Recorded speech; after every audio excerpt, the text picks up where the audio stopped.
یہ جانتے تھے حقیقتوں کو، یہ جانتے ہیں کہ اللہ کیا چاہتا ہے، یہ جانتے ہیں کہ نجات کا کیا راستہ ہے، لیکن ان کی شیطانیت ایسی تھی کہ اس علم پر وہ عمل نہ کیا کرتے۔ دیکھ رہے ہیں آپ علم اور عمل کی یہ جو جوڑ ہے، یہ جو ریلیشن شپ ہے علم اور عمل کا، یہ بہت ہی بہت اہم ہے۔ کہنے کو تو ہم کہتے ہیں صراط الذین انعمت علیہم 17 مرتبہ کم سے کم، لیکن اگر انسان علم نہیں حاصل کرتا، صرف عمل کیے جا رہا ہے، تو وہ ضالین میں سے ہو جائے گا اور مغضوب علیہم میں سے ہوگا اگر وہ علم حاصل کرتا ہے اور اس علم پہ عمل نہیں کرتا۔ ضالین کون ہے؟ یہ نصارہ ہیں، یہ عیسائی ہیں، جن کے تعلق سے اللہ تعالیٰ نے فرمایا کہ یہ علم تو رکھتے نہیں تھے لیکن عمل کیے جاتے ہیں، اور یہ علم نہ رکھنے کی وجہ سے ان کا عمل باطل ہے، اس وجہ سے کیونکہ وہ عمل ہی اللہ کے پاس ایکسیپٹیبل نہیں، قابل قبول نہیں، جو دین کے صحیح طریقوں پہ نہ ہو، اللہ کے بتائے ہوئے طریقے پہ نہ ہو۔ تو سورہ فاتحہ میں یہ تینوں کا جو ہے ہم ذکر کرتے ہیں، ہم اللہ سے دعا کرتے ہیں کہ ہمیں الذین انعمت علیہم میں شمار کر دے۔ کون ہے وہ لوگ جو علم سیکھتے ہیں، علم نافع، اور زندگی میں اس علم پر جو ہے عمل بھی لاتے ہیں اور اسے جو ہے اپنی زندگی میں اپلائی بھی کرتے ہیں اور عمل بھی کرتے ہیں خالص اللہ کے لیے اور سنت کے طریقے پر۔ یہ لوگ الذین انعمت علیہم ہیں۔ مغضوب علیہم جو کہ یہودیوں کی صفت رکھتے ہیں، وہ لوگ ہیں جو علم جانتے ہیں لیکن اس پہ عمل کرنے سے قاصر رہ جاتے ہیں یا پیچھے ہٹ جاتے ہیں، یا ان لوگوں کی طرح جو بغیر علم کے جو ہے عمل کرتے ہیں اس دین پر، جو کہ عیسائیوں کی طرح ہے، جو بھٹکے ہوئے ہیں۔ مغضوب علیہم، غضب کیوں اللہ کا آیا؟ اور عیسائیوں پہ کیوں نہیں کہا اللہ تعالیٰ نے کہ غضب آیا ہے؟ غضب اس لیے آیا جو شخص جانتے ہوئے بھی غلط کام کرتا ہو، یہ انسان جو ہے بہت ہی بڑا گنہگار ہے۔ نیچے والا کہے گا بھائی میرے پاس علم نہیں تھا اور عمل کرتا گیا، یہ اس کو کیا کہا؟ ضالین، بھٹکے ہوئے لوگ ہیں، یعنی بغیر کسی چیز، گاڑی جانتا نہیں چلانا، گاڑی سٹارٹ کر کے وہ نکل پڑا، یہ ضال ہے، یہ جا کے بھٹک جائے گا، گڑھے میں جا کر کے گر جائے گا یا کسی کو مار دے گا۔ اور مغضوب علیہم وہ ہے جو انسان یعنی طریقہ کار جانتا ہے لیکن اس کے باوجود اس پہ عمل نہیں کرتا۔ ان دونوں سے ہم نے پناہ مانگی ہے اللہ تعالیٰ سے سورہ فاتحہ میں، اور ہم نے دعا کی ہے کہ ہمیں علم نافع والے لوگوں میں سے بنائے۔ فرمایا علامہ صالح فوزان نے کہ علم اتنی آسانی سے نہیں آتا، علم لا یاتی العلم ایضا لا یاتی عفوا، بڑی آسان نہ سمجھے آپ اس علم کو، اس کے لیے آپ کو وقت نکالنا پڑتا ہے، اپنا ٹائم نکالنا پڑتا ہے، اپنے پرائرٹیز کو سیٹ کرنا پڑتا ہے، کون سی چیزیں زیادہ اہم ہیں آپ کی چیزوں کو جو زندگی کی ہے اس میں سے جو ہے ارینج کر کے اپنے وقت کو اس دین کے لیے بھی جو ہے اس علم کو سیکھنے کے لیے بھی وقت نکالنے کی ضرورت ہے۔ تو بڑی آسانی سے جو ہے آپ کو علم حاصل نہیں ہوگا، آپ کو تھوڑی سی مشقتیں اٹھانی ہوگی تب تک کہ آپ اس علم کو حاصل نہ کریں۔ اور اس کی کیا جزا ہے؟ نبی کریم صلی اللہ علیہ وسلم کی حدیث انہوں نے بیان کی، مسئلہ کا طریقا یلتمس فیہ علما سہل اللہ لہ بہ طریقا الی الجنہ، یہ صحیح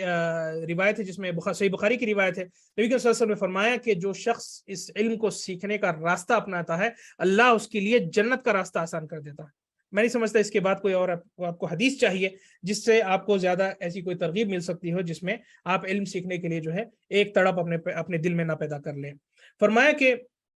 صرف کتابوں سے علم لینا، اس کے تعلق سے بھی جو ہے پوچھا گیا، فرمایا انہوں نے شیخ صالح فوزان نے کہ اما وجود الکتاب فإن كان وإن كان جيدا وطيبا لا يكفي، کہ چاہے کتنی پیاری سے پیاری اور چاہے کتنی اچھی سے اچھی کتاب کیوں نہ ہو، لیکن صرف کتاب سے علم حاصل کرنا یہ کافی نہیں ہے۔ لا بد من وجود عالم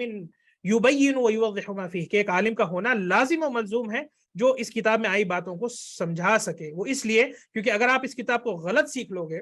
تو آپ ایک مصیبت بن جاؤ گے، اپنے لیے بھی اور دوسروں کے لیے بھی۔ آپ ان لوگوں میں شمار ہو جاؤ گے جنہیں اللہ تعالیٰ نے جو ہے فرمایا، نبی صلی اللہ علیہ وسلم کے فرمان کہ جو لوگ بغیر علم کے فتویٰ دیتے تھے اور خود بھی گمراہ ہوتے تھے اور دوسروں کو بھی گمراہی میں ڈالتے تھے۔ تو فرمایا کہ مثال یہاں بڑی پیاری انہوں نے دی کہ ایک میڈیکل یعنی کہ جو ہے اسٹوڈنٹ ہے فار ایگزامپل، اور وہ اسے سارے میڈیکل ایکوپمنٹس دے دیے گئے ہیں، ساری مشینری اس کے پاس ہے، سارے جو ہے اسے جو ٹولز چاہیے کسی آپریشن کرنے کے لیے جو ہے جو کچھ بھی جو ہے اسی چیزوں کی ضرورت ہے سارے دے دیے گئے، لیکن اس کے پاس میڈیسن کی ڈگری نہیں، وہ کبھی سیکھا نہیں میڈیسن، ساری چیزیں فراہم ہے، اسے آپریشن تھیٹر میں داخل کر دیا گیا، کیا وہ آپریشن کر سکتا ہے؟ تو ایسا ہی معاملہ کچھ یہ ہے جو انسان کتاب اٹھا کر کے بھئی یہ علم ہے میں پڑھ لوں گا، آپ کو پڑھنے کے لیے ایک استاد کی ضرورت ہے، آپ کو پڑھنے کے لیے ایک طریقہ کار کی ضرورت ہے۔ اگر آپ خود کر بیٹھیں گے تو اس انسان کی طرح بن جائیں گے جو سیدھا آپریشن تھیٹر میں جا کر میرے پاس سارے وسائل موجود ہیں میں آپریشن کر دوں گا، اور وہ انسان سوائے یعنی اس آپریشن تھیٹر میں سے ایک جنازہ نکالنے کے اور کچھ نہیں کر سکتا۔ فرمایا یہاں پر کہ وہ شخص جس کے پاس کتابیں پائی جاتی ہو، ایسا انسان جو ہے کافی نہیں کہ جو ہے وہ صرف ان کتابوں سے علم حاصل کر لے، ایسا انسان جو ہے نیم حکیم ہوتا ہے جیسے ہمارے پاس کہتے ہیں۔ فرمایا انہوں نے یفسد البلاد نصف الفقیہ، کہ ایک یعنی معاشرے کی تباہی کے لیے جو ہے آدھا عالم نیم عالم جو ہے کافی ہے، وہ انسان تباہی مچا دے گا، اور اس کے پاس مکمل علم نہ ہو پورے صحیح طریقے سے، اس نے علماء ربانیین، وہ علماء جو اللہ کا خوف رکھتے ہوں، ان کے پاس بیٹھ کر کے صحیح طور پہ سلف صالحین کے منہج کے مطابق علم نہ سیکھا ہو، ایسا انسان آدھا عالم ہوتا ہے، اور یہ آدھا عالم جو ہے اور خطرناک ہوتا ہے۔ لوگ اسے سمجھتے ہیں کہ وہ علم رکھنے والا ہے، لیکن اس کے پاس صحیح طور کا علم نہیں ہوتا، وہ سارے کے سارے دین کا بیڑا غرق کرنے میں لگا ہوا رہتا ہے۔ اسی طریقے سے یعنی مؤلف نے ایک سوال کیا یہاں پر اہم، صرف اسلام کا، اونلی اسلام والے یہ لوگ ہیں، کچھ لوگ ایسے پائے گئے تھے کچھ عرب ممالک میں، پوچھا سوال انہوں نے کہ جو صرف اسلام کی طرف دعوت دیتے ہیں، توحید کا لفظ لائیں گے، شرک کا لفظ لائیں گے، سنت بدعت کہنے لگیں گے تو لوگ بکھرنے لگیں گے، تو کیوں نہ ہم لوگوں کو میٹھی میٹھی باتیں کریں، کیوں نہ ہم کہیں کہ لوگ اسلام پر آ جائیں۔ تفصیلات میں ہم نہیں جائیں گے، اگر ہم تفصیلات میں جائیں گے تو جو ہے لوگ اسلام سے نفرت کرنے لگیں گے۔ تو کیا یہ چیز صحیح ہے؟ توحید نہیں پڑھانا، صرف کہنا کہ اسلام قبول کر لو۔ تو شیخ محترم نے اپنی کتاب میں یہ بیان، اس کا مختصر خلاصہ میں دے دوں، انہوں نے بیان یہ کیا کہ اس کا ایسی دعوت کا فائدہ ہی کیا ہے، ایسی دعوت کا فائدہ اور اس کا ثمرہ، اس کا فروٹ کیا ہے کہ آپ بس کہہ رہے ہیں لوگوں کو اسلام قبول کرو۔ سب جانتے ہیں کہ اسلام ایک اچھا دین ہے بھائی، لوگوں کو تہذیب سکھاتا ہے، لیکن جب تک وہ یہ نہ جان لے کہ اسلام میں اگر آپ آ جائیں تو اللہ کی واحد آپ کو عبادت کرنی ہے، اللہ کے ساتھ کسی اور کو شریک نہیں ٹھہرانا ہے، اور شرک و بدعات سے اور خرافات سے اپنے آپ کو پاک کر کے صرف نبی کریم صلی اللہ علیہ وسلم کے لائے ہوئے طریقے پہ جو ہے دین پہ عمل کرنا ہے، یہ سب باتیں جب آپ لوگوں کو نہیں بتائیں گے تو آپ کی دعوت کی کوئی ضرورت نہیں ہے، آپ کی اس بے بنیاد دعوت کی کوئی ضرورت نہیں ہے۔ تو فرمائے کہ ایسا یہ کہہ دینا کہ لوگوں کو بس اسلام اسلام کہتے رہو، یا پھر جو میٹھی میٹھی باتیں کرتے رہو، جیسے افسوس کے ساتھ آج کچھ دعات ہیں جو اختلافی مسائل کو چھیڑنے سے پرہیز کرتے ہیں۔ اختلاف پہ ہم جائیں گے تو خواہ لوگوں میں پھوٹ آئے گی، بھائی پھوٹ آئے تو آئے، کم سے کم حق و باطل میں فرق تو پیدا ہو سکے۔ قرآن کا نام کیا ہے؟ فرقان ہے، جو حق اور باطل میں تفرقہ کرتی ہو، حق کو جو ہے دودھ کا دودھ کر دیتی ہے اور پانی کا پانی کر دیتی ہے، جو حق ہے وہ حق ہے، وہ باطل جو باطل ہے وہ باطل ہے۔ اگر اس میں بھی ہم جو ہے ملاوٹیں کرنے لگے، اپنی بس ایک صف میں جو ہے چار لوگوں کو زیادہ کھڑا کرنے کے لیے کہ بھئی ہم جو ہے ایسے مسائل کو نہیں اٹھانا چاہ رہے جس سے اختلاف اور انتشار پیدا ہو سکتا ہو، یہ باطل دعویٰ ہے۔ آپ کو اپنی دعوت میں صریح اور اپنی دعوت میں جو ہے واضح رہنے کی ضرورت ہے۔ آخری جو ہمارا پرنسپل ہے، وقت تھوڑا طویل ہو گیا، مختصر طور پر جو ہے یہ چھوٹا سا ایک پرنسپل ہے جس میں ابتدا کی ہے انہوں نے، اور اگلے درس میں اس کی جو ہے مسلسل طور پر آگے جو پرنسپل سے اسی پرنسپل سے جڑے ہیں، اسی قاعدے سے جڑی ہیں۔ فرمایا کہ جماعت سے تعلق رکھنا دین کا ایک اہم ترین اصول ہے۔ دین میں جماعت کی اہمیت دلائی گئی ہے، اتفاق اور اجتماع کی جو ہے ترغیب دلائی گئی ہے، اور تفرقے سے اور اختلاف سے ڈرایا گیا ہے کہ بٹو مت اور لوگوں میں تفرقہ نہ پیدا کرو، لوگوں کو جمع کرو اور ایک ہی پلیٹ فارم پر لوگ آؤ۔ یہ ایک اچھی بات ہے، اس پہ ہمیں عمل کرنا ہے، لیکن اس یعنی ٹارگٹ کو پورا کرنے کے لیے چند آپ کو ضابطے ہیں، چند چیزوں کی آپ کو ضرورت پڑے گی۔ ان ضابطوں کو ہم انشاءاللہ سمجھاتے ہوئے آج کا اپنا یہ درس ختم کریں گے۔ کیا یہ ضابطے ہیں؟ فرمایا سب سے پہلی جو ہے یہ مسئلے میں اللہ کی وہ آیت ہے سورہ آل عمران کی، فرمایا وَاعْتَصِمُوا بِحَبْلِ اللَّهِ جَمِيعًا وَلَا تَفَرَّقُوا، کہ سارے کے سارے لوگ سب کے سب اللہ کی اس رسی کو جو ہے مضبوطی سے تھام لو اور پھوٹ نہ ڈالو، تفرقہ نہ کرو۔ اللہ کی حبل کہتے ہیں رسی کو، اللہ کی اس رسی کو ہمیں مضبوطی سے تھامنا ہے اور تفرقہ نہیں کرنا ہے۔ تو اجتماع لوگوں کو کرنا یہ دین کے مقاصد میں سے ایک اہم مقصد ہے، لوگوں کو ایک ساتھ جمع کرنا۔ نبی کریم صلی اللہ علیہ وسلم کی دعوت آئی، عرب میں جو ہے بہت اختلاف تھے، ایک دوسرے کے خون کے وہ پیاسے تھے، قتل و غارت گری ان میں عام تھی، لیکن جیسے ہی اسلام آیا سارے کے سارے لوگ فَأَصْبَحُوا بِنِعْمَةِ اللَّهِ إِخْوَانًا، اللہ کی نعمت سے سب بھائی بھائی بن گئے۔ مسلمان، اسلام کی اخوت ان کے درمیان آ گئی، اسلام کی محبت ان کے درمیان آ گئی، اور یہی چیز ہمیں بھی جو ہے اچیو کرنے کی ضرورت ہے۔ لوگوں کو جمع کرنے کی ضرورت ہے اور لوگوں کو بانٹنے کی ضرورت نہیں ہے۔ اور جمع کس پہ کرنا ہے؟ حق پر کرنا ہے۔ اب اس میں تھوڑے بہت لوگ ہم سے دور ہو رہے ہیں، وہ ان کی مرضی ہے، وہ ان کی غلطی ہے۔ حق کی بات واضح کرو اور لوگوں کو حق پہ جمع کرو، یہ صحیح اصول ہے۔ اور کچھ باطل لوگوں کا یا باطل فرقوں کا یا باطل جماعتوں کا یہ دعویٰ ہوتا ہے کہ لوگوں کو بس جمع کرو، ہم سے زیادہ اچھے کون ہیں بھائی، ہم شیعوں کو بھی جمع کر لیں گے، ہم قادیانیوں کو بھی جمع کر لیں گے، ہم اللہ کو فراق کو جمع کر لیں گے، قبروں کی پوجا کرنے والوں کو بھی جمع کر لیں گے، سب کو ایک پلیٹ فارم پہ ہم اسلام کے انڈر، پچھلا جو سوال تھا اس سے میں جوڑ رہا ہوں، اسلام کا نام لے کر کے جمع کریں۔ بھائی ایسی اجتماع اللہ نہیں چاہ رہا، ایسی اجتماع اللہ نہیں چاہ رہا۔ اللہ کیسی ہماری اجتماع چاہ رہا ہے، کیسے ہمیں جمع ہوتے ہوئے دیکھنا چاہ رہا ہے؟ اللہ کی وہ ایک واحد رسی جو اللہ تعالیٰ نے ہمارے لیے گرائی ہے آسمان سے، جسے ہم کہتے ہیں کتاب و سنت فہم سلف کے مطابق، یہ وہ رسی ہے۔ فرمایا عبداللہ بن مسعود نے کہ حبل اللہ، اللہ کی رسی کیا ہے؟ الجماعہ، یعنی وہ جماعت ہے، وہ فرقہ ناجیہ ہے جو صحیح راستے پہ ڈٹی ہو، صحیح راستے پہ ڈٹی ہو۔ یہ جو حدیث میں آپ کے سامنے رکھا ہوں، یہ حدیث خلاصہ ہے اس مسئلے کا، جماعت کے جو اصول ہیں اور اجتماع کے تعلق سے جو مسئلے ہیں وہ اس حدیث میں صحیح مسلم کی جو روایت ہے، ان اللہ یرضی لکم ثلاثا ویسخط لکم ثلاثا، تین چیزیں ہیں جس سے اللہ تم سے راضی ہوگا، اور تین چیزیں ایسے ہیں جس کے کرنے سے اللہ تم سے ناراض ہوگا۔ تو یہ تین چیزیں جو اللہ کرنے سے راضی ہوتا ہے، یہ اصول ہے اجتماعیت کے، یہ اصول ہے لوگوں کے اتحاد کے۔ کیا یہ اصول ہے؟ فرمایا وہ ان تعبدوہ ولا تشرکوا بہ شیئا، اللہ کی واحد عبادت کرو اور اللہ کے ساتھ کسی کو شریک نہ ٹھہراؤ، پہلا عمل۔ وَتَعْتَصِمُوا بِحَبْلِ اللَّهِ جَمِيعًا، اللہ کی رسی کو سب ایک ساتھ جو ہے تھام لو، اتفاق کر لو، اور اختلاف ہونے لگے تو اللہ اور اس کے رسول کی طرف رجوع کرو۔ وَأَن تَنَاصَحُوا مَنْ وَلَّاهُ اللَّهُ أَمْرَكُمْ، آپ نصیحت پیش کرو اس شخص کے خدمت میں جسے اللہ تعالیٰ نے آپ کا ذمہ دار، آپ کا حکمران، آپ کا رہبر بنا کر کے چنا ہے۔ یعنی حکمرانوں کی نصیحت کرنا اور ان کے ساتھ جو ہے نیک معاملہ کرنا، جب تک کہ وہ اللہ کے دین کے کا کفر بواح نہ کریں یا اس کی جو ہے مخالفت صریح طور پر کفر میں نہ جا بیٹھے۔ تو یہ تین عمل کرنے سے اجتماعیت آتی ہے۔ اور پھر اس حدیث کا تکملہ کر کے میں اپنے ان تین اصولوں پہ آؤں۔ فرمایا کہ تین چیزیں ایسے ہیں جسے اللہ ناپسند کرتا ہے، قیل وقال، چٹ چیٹنگ کرنا، ادھر ادھر کی باتیں، فضول باتیں کرنا، واضاعۃ المال، مال کو بے وجہ خرچ کرنا، فضول خرچی کرنا اور ضائع کرنا، وکثرت السؤال، فضول میں سوال کرنا، ان چیزوں کا سوال کرنا جس کے سوال کرنے سے کوئی فائدہ نہیں اور جس کے سوال کرنے کی کوئی ضرورت نہ ہو۔ تو وہ جو تین چیزیں ہیں جو اللہ ہم سے چاہتا ہے اس کے تعلق سے میں بیان کر دوں۔ یہاں پر قول بھی ہے حیث جاء الامر بلزوم الجماعہ، اس حدیث میں جماعت تھامے رکھنے کی کا حکم آیا ہے۔ فالمراد لزوم الحق واتباعہ، حق کو پکڑے رکھنا، حق کو تھامے رکھنا اور اس کی اتباع کرنا، اس کا جو ہمیں حکم دیا گیا ہے۔ وَإِن كَانَ الْمُتَمَسِّكُ بِهِ قَلِيلًا وَالْمُخَالِفُ كَثِيرًا، اگر حق والے چاہے چنندہ کیوں نہ ہو اور مخالفین لاکھوں لاکھ کروڑوں کروڑ کیوں نہ ہو، آپ حق والوں کے ساتھ رہیں۔ عدد کبھی نہ دیکھو، کوانٹیٹی نہ دیکھو، کوالٹی دیکھا کرو۔ آپ یہ نہ دیکھو کہ حق پہ کتنے کم لوگ ہیں، یہ دیکھو کہ حق پر کون ہے اور ان کے پاس کیا بات کہی جا رہی ہے۔ چاہے باطل پہ، یعنی آج جو دنیا کا حال ہے اور سنت جو رہی ہے زندگی کی، ہمیشہ زیادہ تر لوگ، اکثر الناس جو ہے وہ باطل پر ہی رہتے ہیں، جہنم ہی میں جانے والے زیادہ تعداد میں رہتے ہیں، لیکن حق والے ہمیشہ کم ہوتے ہیں۔ تو یہ نہ سمجھو کہ بہت چنندہ لوگ ہیں تو یہ لوگ جو ہے حق پر نہیں ہے، کبھی بھی تعداد سے جو ہے یہ فیصلہ نہ کیا کرو۔ فرمایا یہاں پر لأن الحق هو الذي كانت عليه الجماعة الأولى، یہ وہی حق ہے جس پہ صحابہ کرام جو کہ جماعت اولا تھی اس دین میں، من عہد النبی صلی اللہ علیہ وسلم، لا ننظر الى کثرت اہل الباطل من بعدهم، کہ ان کے بعد اگر چاہے اہل باطل کی تعداد